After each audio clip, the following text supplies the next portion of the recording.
മലപ്പുറം ചങ്ങരംകുളത്ത് കോൺഗ്രസ് പ്രവർത്തകന്റെ വീടിന് നേരെ ആക്രമണമുണ്ടായി. വീട്ടിലേക്ക് സ്ഫോടക വസ്തുക്കൾ ഒരു യുവാവ് എറിയുകയാണ് ചെയ്തത്. വിരളിപ്പുറത്ത് റാഷിദിന്റെ വീട്ടിലേക്കാണ് സ്ഫോടക വസ്തുക്കൾ എറിഞ്ഞ് ഇയാൾ ഭീകരാന്തരീക്ഷം സൃഷ്ടിച്ചത്.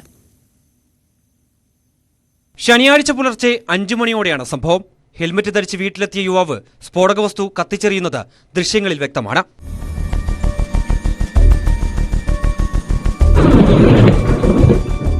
തീയും പുകയും ഉയർന്നതോടെ യുവാവ് ഓടി രക്ഷപ്പെടുന്നതും CCTV ദൃശ്യങ്ങളിൽ കാണാം.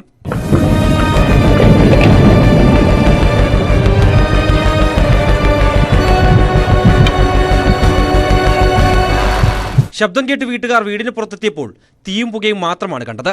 ഭീതിയിലായ വീട്ടുകാർ ഇതോടെ നാട്ടുകാരെയും ബന്ധുക്കളെയും വിവരം അറിയിക്കുകയായിരുന്നു.